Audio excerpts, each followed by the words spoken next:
we are getting into the next game, Steve, of bracket AK, and we are going to be on Thar this time. So, I'm gonna you know what? How about I handle my brackets games and you handle your brackets games for now?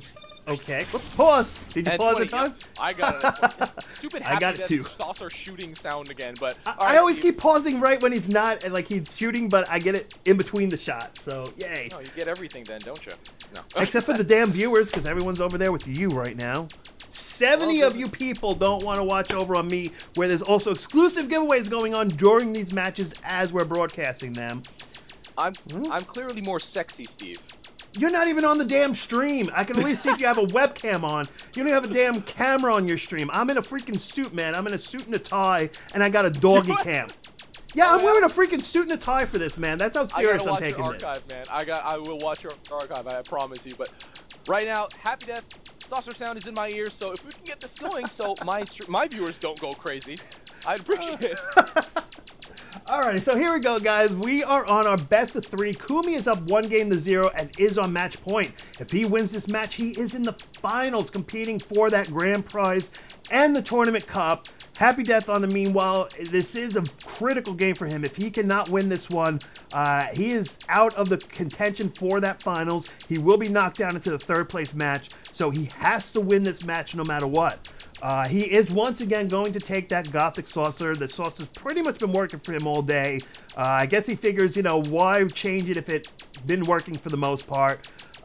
He is going to go up once again, Kumi, once again, Steampunk Osprey. I mean, there's only so many times I can say the same mechs over and over again.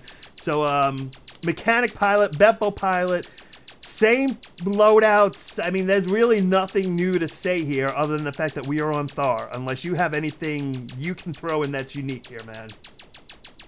Right now I'm hearing that's the saucer sound I'm trying to imitate, so I don't really have much to say, but they're both pretty much opening the same way with the Seeker, the initial Seeker kill. I don't know if they're going to kill it or save it for after the pregame is over for the experience, but I would say that's probably negligible. Kumi is opening with 2 Gemini and a Seeker, and Happy Death is opening with 2 Gemini and Blink ability. Kumi did not invest any money initially in the pregame on heal, which is a little crazy for an Osprey, so I want to see how that plays out, Steve.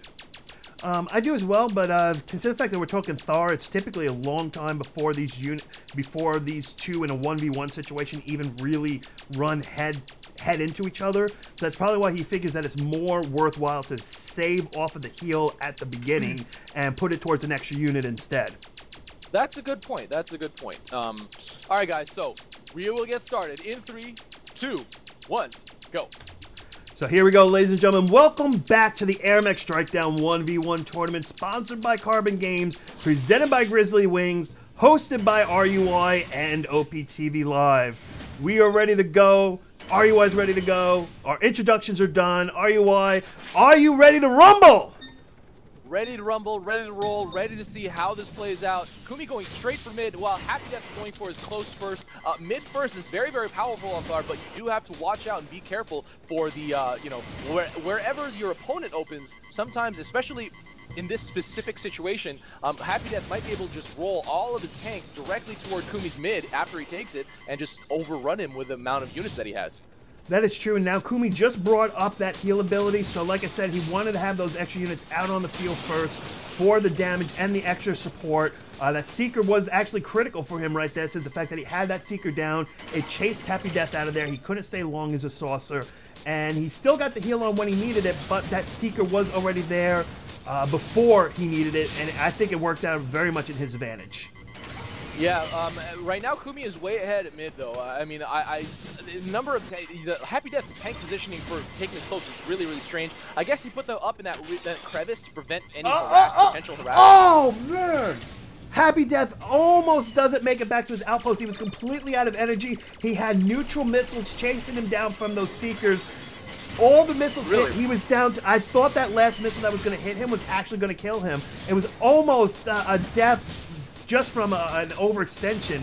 But Kumi, look at how much pressure he's putting on this middle outpost. So many units in defense and everything. Happy Death really needs to do something about this sooner rather than later, because this could be really, really dangerous for him with a direct path to an undefended fortress. Yeah, and that's just really worrisome. Does Kumi have any AA in that cluster? Yes, he does. He has two Seekers and a Jammer just in case, you know, Happy Death brings out any artillery fights. But Happy Death immediately going to abduct the T-99, which is that's kind of unexpected, honestly.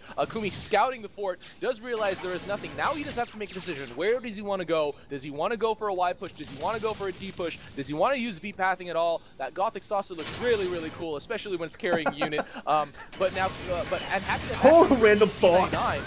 Yeah, whatever. But Happy Death bringing that T-99 action, put it on a socket. So that's really positive use of that abductability. Happy Death already putting down defense at his fort, so Kumi can't really do what we mentioned earlier, but just massing up more tanks. And from mid, honestly, especially with the new pathing mechanic, you have a lot of options, and I'm very curious to see what Kumi decides to do, if he decides to move out.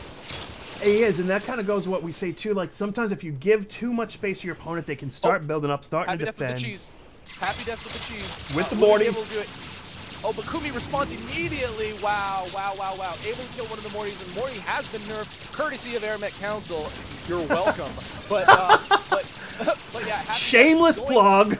Well, I'm just saying balance, you know, helping and stuff. But yeah, Happy Death able to get out of there with that saucer very quickly. So, yeah, exactly. That's one of the biggest reasons I love playing Saucer, because you can get out of almost every situation with the correct timing. I never really had the greatest timing. And, Happy Death going to be able to abduct one stray Gemini with no AA, but Kumi already moving out. Happy Death is going to be dropping this at the corner. Oh, no, he's just setting it on attack, and it will eventually get on the corner. But Kumi responding immediately, going to finish off his own Gemini. Happy Death abducting more Gemini.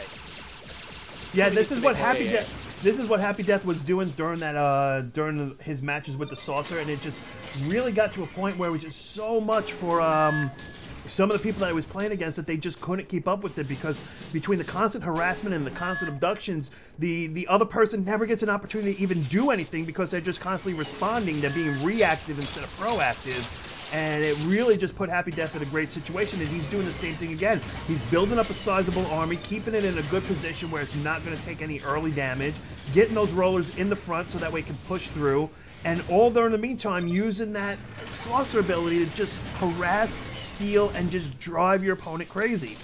And seriously, Kumi took a lot of damage from this Gemini that's down here on the bottom. He's not dealing with it. It's still going? Oh my gosh. And the other Gemini's not firing at it. I don't know why, but now he finally does. But Happy Death pushing out and actually set them all on T. So this will overrun everything that Kumi has over here. This is a huge force, and there is almost nothing that Kumi can do about it, honestly. I think the best decision at this point would probably be to pull out. Oh, and he's actually now just going to use them and send them on fort attack. Oh man, what a crazy move. He's just bypassing he let Happy Death's unit pass, and and now sending from his mid. There is and Happy Death does not have enough upkeep or credits really to support the defense. This is very dangerous for Happy Death. I'm really curious to see how Happy Death handles this push. It's pretty massive. However, they're reaching the fort at different times. Happy Death has rollers, but Kumi really low in health. He might not be able to get out of here alive. I don't know. I mean, Kumi's pretty good at surviving that Osprey. He knows pretty much how long he can stay before he has to go. But Happy Death even goes down now. Oh my goodness. Completely open. Drops the LOL, draws the GG. It does look like he's pretty much realized that there is no hope for him in this match. There's a lot of Gemini over here for the Kumi, and Happy Death. Man, I really appreciate his creative play, but Kumi playing very textbook, very well. And I don't think, I don't think there's anything Happy Death to do right now. There's a lot of rollers, but I mean, pretty much GG, Steve. Kumi would be doing better if he would actually spread out his units and get them more onto the corners than he has been. I mean, yeah, he's having a little bit of energy issues, but even so, it's still going to be GG. It just could have been GG a little bit faster. Yeah, that's true. But that is about it. Kumi with two decisive victories over Happy Death, which flabbergasted me. I did not expect. Complete respect to the Kumi. He's a very skilled player, but Happy Death, seeded number 2, one of the best players in the game currently for sure. But as we see, so is Kumi. Moving on to the finals, knocking Happy Death into the 3rd place match. Really crazy. Let's see what happens between Polar Bears and Illusion in Game 2 of Bracket AJ.